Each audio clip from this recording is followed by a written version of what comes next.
Hello everyone, welcome to the most must-see YouTube channel in the galaxy. Welcome to NotMovieHacks. Speaking right now is one half your co-hosting team Matt, and to my left, as always, is Timely Tyler. I already said that one. You already said that one. All right. So today we're gonna be doing another Game of Thrones video, since that's the only thing that people watch on our channel. Because we spam it to Reddit. Yeah.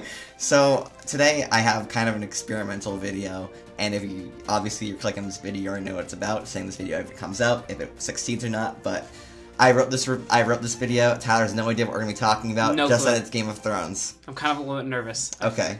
So Tyler, what would you say is the standout episode of season 6? Battle of the Bastards. Yes, and it's a fantastic episode. Directing and from a filmmaking standpoint, yes. Yes. From a story standpoint, I mean, I guess. Yeah, but you know, overall, you think it was like a satisfying episode. Yeah. Satisfying episode 9. We all appreciate Miguel Sapochnik's directing style. Yeah, that guy. He added some. He added like some shots from in a battle that we've never really seen before, like of a trope in a lot of battle scenes. Like, oh, it's like all the armies come at each other, but you never really see like the collision, like in its like glory, I guess. But in this episode, you see it happen, and it's like it's just insane because I think this scene above any other scene really this battle above any other battle really captures like the brutality of medieval warfare, and it's like guys with swords running at each other at full speed and then stabbing each other until one person dies and they move on to the next person to stab to death. One thing I liked is whenever you see these kind of wars, they never address what they do with bodies and people die in the war, and the fact that they used it as kind of a tactician, or like a tactic. What would you say is another big battle episode? So with the Battle of Blackwater, you have two, I think, very distinct and engaging sides. You have the Lannisters and the Baratheons. What would be a reason why you'd root for either side?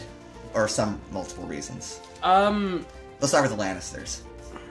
Well, the reason why you root for the Lannisters is mainly because, I mean, the Lannisters are portrayed as villains, but one reason would be through Tyrion, because these are arguably he's the most sympathetic character, even though he's kind of still a bad person. It's more book-wise, but in the show, he's portrayed more as morally straight. Yeah, he's the straight man in all of this. He's on that side, so that's basically. I really can't think of many other reasons why you'd root for them. Cersei, is conniving and a villain. At least at the start, because at least when I first saw it, because at the time I was ahead on the show, I was like, oh yeah, Cersei sucks. Yeah. Because I didn't know Blackwater was happening in the books yet, because I was still on book 1 at the time, and then through the episode. You kind of start to realize that the Lannisters aren't really. They're just humans in this really bad situation. Yeah. And that's why this episode is such a monumental point in the way I view entertainment and storytelling in general, because of how they manage to subvert the way you view the way that you immediately assume that because the Starks look at the Lannisters this way, that means that their sway period, everyone views them this way, including themselves. But no. You have Cersei worrying about her kids and everything. Oh, that's right, yeah. Yeah, but so I said other reasons why you would support the Lannister side is because Sansa's in it, and she has no dog in this fight. If King's Landing falls, she gets killed. She has nothing to do with any of this. Absolutely, she'll get raped and killed. Yes. And also, the Lannisters are on the defensive side, which automatically gives you some sort of sympathy, because they're not the ones looking for a fight. After Renly died, Stannis acquired a much larger army, while the Lannisters kind of had a few golden cloaks, and everyone kind of hates each other. Yep. So that's why you root for Lannisters. And why would someone support the Baratheons, if you can think of a way? Well, it's Well, Stannis is the rightful heir. Stannis is the alright. Yeah. Stannis is the rightful heir, and yes, you do get the portrayal that Lannisters aren't actually all that bad, but they're still technically the villains. Their king is incest-born. He's not an actual Baratheon. They do kill your protagonist in season 1. Yeah. And Stannis is a badass. I mean, motivation aside and everything. Oh yeah, war is bad. I mean, he's a badass. Stannis is cool. Stannis is awesome. Yes. And also Davos. Davos is kind of how you. Is kind of the viewers, the straight, kind of like Tyrion, except less intelligent. He is kind of who the viewer, he's through the viewer's eyes of the Stannis plot. and he's everyday man, kind of put in this extraordinary situation, worked his ass off to become like one of the chief advisors for Stannis. And also, like what you said, maybe you just really hate the Lannisters. Yeah, and you just want the Baratheons to win because you hate the Lannisters so much. It can be that shallow, but it's totally justifiable. So in the Battle of the Bastards, why would you support the Starks? Because it's Jon Snow, and it's they're Starks, the good guys. And because there was at least a moral gray area with the Lannisters, there's no moral gray area with Ramsay. Yeah. Ramsay Bolton. He's a clear and defined psychotic bad guy. Yeah. So you would root for him because you root for Jon because Ramsay's the villain. And also, like with the Red Wedding, Sansa's rape. Yeah, there's all these different things. I think that all goes into this battle. There is no moral gray area. Ramsay instigated the attack, as like he remember with the letter. He's like, oh, I have Rick on. We're gonna fight. And also, Ramsay just disappears after episode 4 of season 6. He doesn't show up until the Battle of the Bastards. Does he really? Yeah, he does. Oh, I did not know that. So it's really hard to kind of build up something compelling for him to maybe not root for, but like to kind of sympathize with in a weird way, or at least someone like I said, you could sympathize with Davos on the Baratheon side, but not sympathize with Stannis, or sympathize with Stannis, not sympathize with Davos. Things like that. Okay. So both sides face adversities. In the Blackwater, what would you think the adversities the Lannisters faced before the battle, during the battle? Like what sort of like things were against them? Well, one, it's the idea, I think, of a siege. You have men who very much aren't inspired to fight for the Lannisters, and they have to have a dwarf lead them. Yeah, lead them. Once Joffrey is called inside. Yep, because their king, because I believe whoever says you should see your king out there. It might have been Tyrion who said you should see your king out there battling with everyone. This might be a book thing again, but and he doesn't. He gets called back inside because his mom gets scared. Yeah. But then you have a dwarf who has to go out there and lead the fight and lead the charge. So in terms of adversities, the people don't like the Lannisters. Yes, that's a good. I didn't have that one. Before the Battle of Blackwater, there's the riot where they kill. Yeah, and you don't know who's behind the riot. Nope. You just know people hate. There's a lot of tension going on. Yeah, so King's Landing's fighting itself internally, and then they're fighting a big siege. Yes. Adversities that Baratheons would face. Yep. Siege. They'd have to siege, so getting troops and ships to land is difficult because King's Landing is a massive, massive port with lots of ships. Yep. So Lannisters have a big naval fleet, so you have to get past that.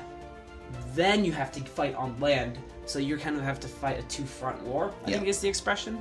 So there's that. Then again, you have like a bunch of houses that switch and change leaders, and you also have sellswords. Also with Stannis' army, his army is mostly defectors from Renly's Yeah, army, so it's like, how loyal can they possibly be? Yeah, exactly. As soon as the fighting gets tough, you're gonna have, I think it's Lyseni. What is Lyseni? Lyseni. Yeah, the Lyseni pirate. Yeah, as soon as the fighting gets tough, I think they even say he's gone, and he does.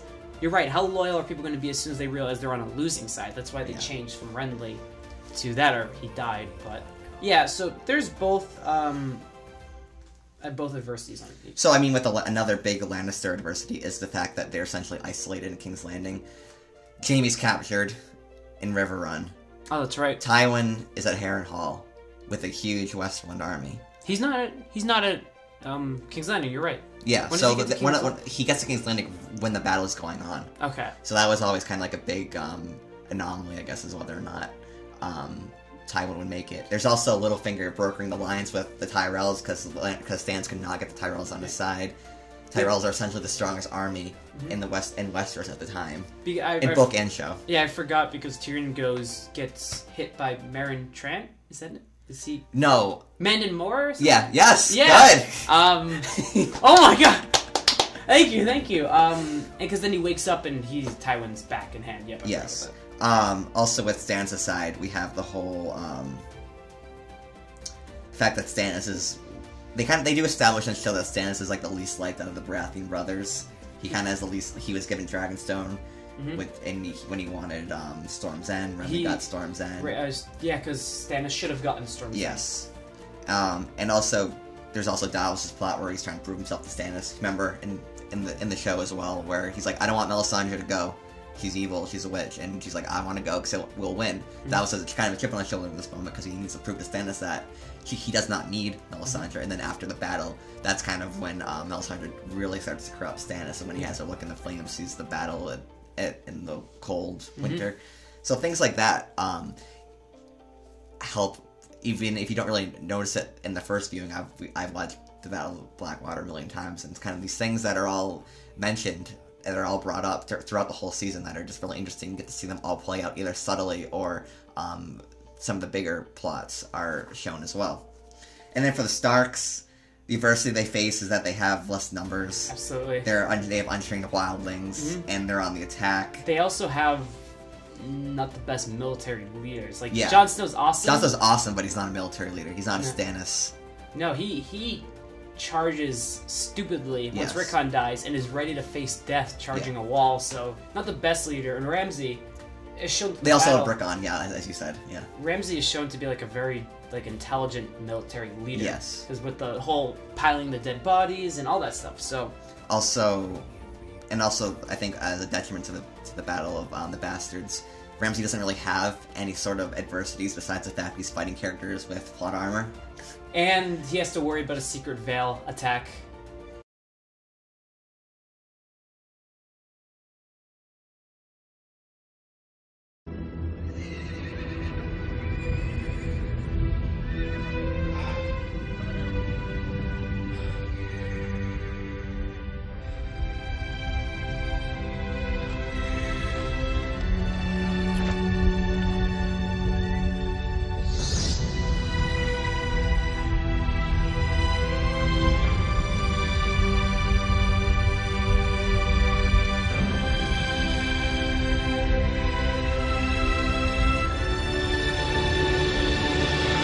I know. He has to worry with the fact that the show that fans don't like him, and he's gonna lose anyways.